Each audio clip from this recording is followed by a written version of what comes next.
How you doing, guys? It's funny, when I was a really little kid, actually for many, many years, I used to spend my weekends over at my grandparents' house. My grandfather was a character.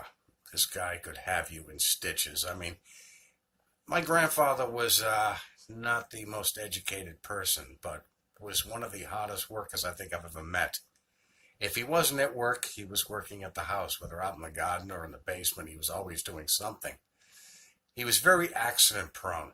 I mean, some of his accidents were not to be believed, but he could tell you a story about them and you couldn't help but laugh. Well, he did have one love, and that was pro wrestling.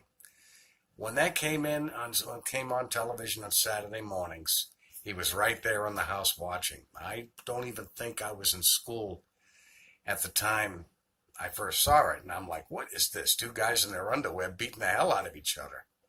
Well, he got me hooked on it, and I watched it right through my whole life, through my teen years, right up until about 10 years ago, where I kind of lost interest in it somewhere. Anyways, this was back in the day when it wasn't a big elaborate show that it is now. It bared little resemblance to what it is today. It was on a much smaller scale. This is when you could find it on your local UHF station and these small smoke-filled arenas. Well, the business was quite black and white at the time. I mean, this was in the days where you had heroes like Antonino Rocca, Bruno Sammartino, and major villains like Killer Kowalski and Gorilla Monsoon. Now, Gorilla Monsoon was a scary individual. He had a naturally scary gimmick. Monsoon was about 6'3", 6'4", and weighed about 400 pounds.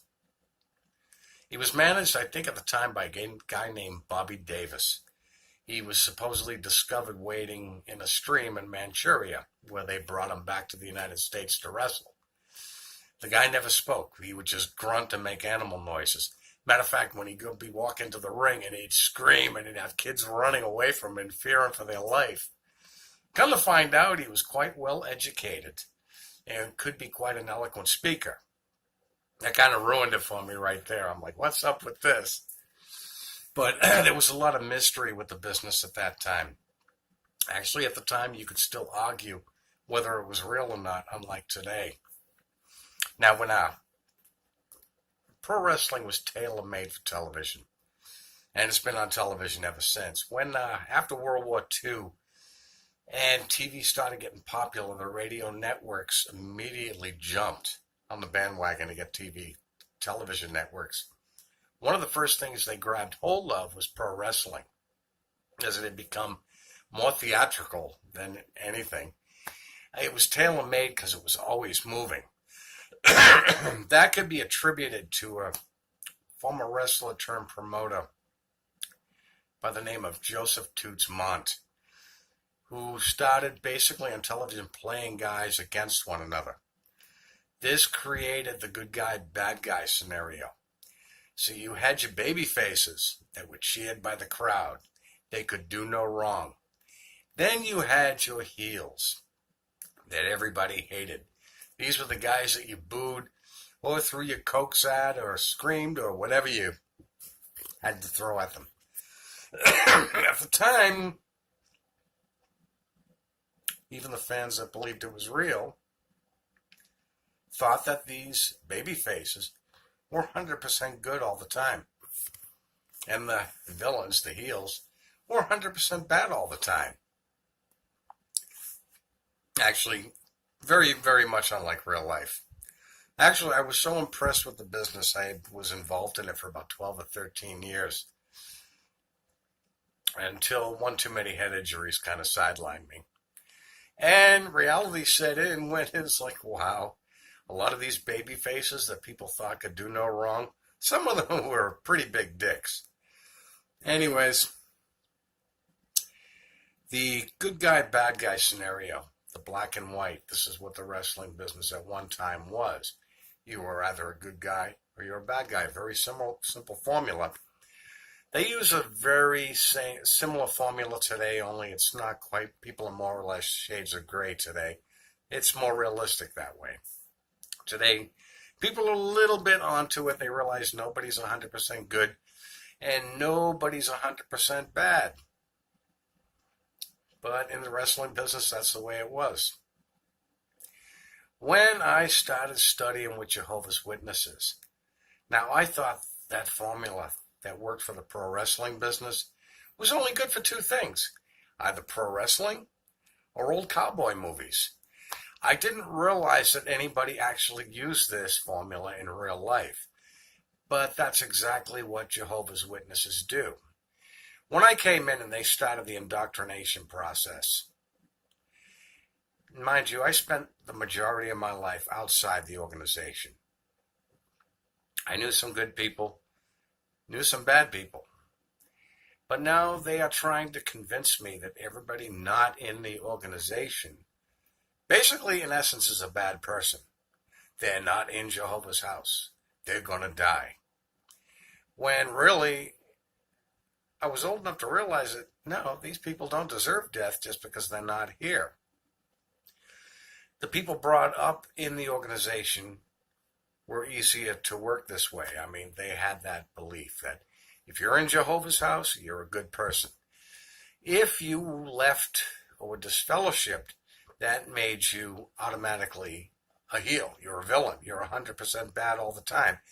You left the organization. You're living a debauched lifestyle. You're partying. You're whoring around. You're smoking dope, which reminds me of Ass Agent. Every time Life Agent comments on my channel, it's Hey Stoner, automatically assuming that I'm smoking dope because I left the organization. So Ass Agent has this mentality. This is a mentality that has been dead for many, many years. It doesn't work anymore. The other similarity to Watchtower and pro wrestling. Pro wrestling, you spend some money, go to an arena, pay to see a show, get entertained for a few hours, go home. But at least you're getting something out of it. You're entertained. With Watchtower, you go to an assembly, you go to a convention, spend some money to hear the same crap that you're going to hear eventually at the Kingdom Hall. So really, what are you getting out of it? But in all honesty, I preferred pro wrestling to Watchtower, even though I knew it was a show. Oh well. My grandfather always liked it. I don't know how it fit in with the Watchtower, though. That was one of the reasons I refused to go to my final judicial hearing. What they were going to try and do was find out what I know, or try and dumb me down, try and bring me back into that Watchtower mentality, when I was never there to begin with. I figured, if I show up at my judicial hearing, and I tell them what I know and refuse to change my views, I'm going to be disfellowshipped. Even if I went back, I was already on a public reproof. Even if I allowed them to dumb me down, or made it look like they'd dumb me down, I'd have been disfellowshipped anyways. So I opted not to go. I'm damned if I do, damned if I don't. Okay, guys. But the one difference, actually, comparing pro wrestling to Watchtower. I mean, we all know now at one time, there were people that believed pro wrestling was real. We all know today it's a stage performance, it's predetermined, it's entertainment. But you know what? Look, comparing both, knowing both of them very well, wrestling is still realer than anything Watchtower has to offer. Anyways, guys, leave your comments. I want to know what you think about that. And if you like this video, hit the notification button. That'll let you know I'm out here. And I want to thank my subscribers. You guys have a good day. I will see you soon.